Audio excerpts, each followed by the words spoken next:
to utter 3 words: I love you. But my daddy was a broken man, and not only could he not express this love, he couldn't model it either. So I grew up with this disconnect of what it means to feel loved. I would look to other people and I would say, will you make me feel loved? I would look to my possessions. Will you make me feel happy? I would look to positions that hopefully I could attain in life. Will you make me feel significant? Even after I became a Christian, I really struggled with this because I couldn't understand my daddy's love, therefore I really couldn't understand God's love. I would hear people at church say, you should let God fill you up. You should let God make you feel loved and significant. He's the only one that can do this. But I couldn't understand that. I'd never seen the fulfilling Christian life modeled. I truly thought that my job as a Christian was to follow the rules, be good, and go to Bible study. So I developed this pattern in my Christian life. I thought the fulfilling Christian life meant that I had to act like a good Bible study girl.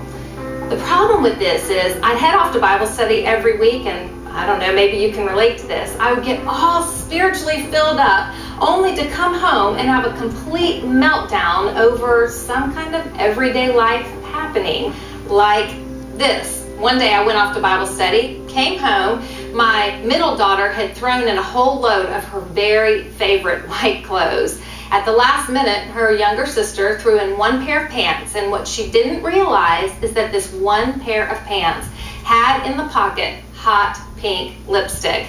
Well, hot pink lipstick, a whole load of white clothes, and the heat from the dryer make a very bad combination. My middle daughter, who owned all the clothes, she had a meltdown. My youngest daughter, who owned the fateful lipstick, she had a meltdown, and I had a meltdown. You see, that's the thing about life, is that everyday life stuff happens like this, and it triggers in us a reaction that doesn't always honor Jesus. How do we apply Jesus' truth to this kind of messy life stuff? Why is there sometimes such a disconnect between what we know to be true and what we believe that Jesus wants for us, and then how we react to everyday life? So what's this going to look like each week? Well, you're going to come together with your group and watch the DVD studies. Then you'll see in your participants guide there are some discussion questions which should facilitate some interesting talks within your group. Then when you go home, you'll notice that there's an opportunity for you to read and do personal Bible study. I highly recommend that you get the book, Becoming More Than a Good Bible Study Girl, to read the chapters as indicated in your participants guide. But let me say this, I freely give you grace throughout this study to do what you can and let the rest go. Maybe you can't get to your reading that week, or maybe you finish all the Bible studies and maybe you don't. What I want to tell you is, do what you can. I realize how messy life can get. I realize that things happen and you may not get to your study. So I freely give you permission to do as much as you can, but don't miss your Bible study group each week. Just the fact that I've let you in my laundry room today should let you know, should be a clue that I'm very familiar with messy life.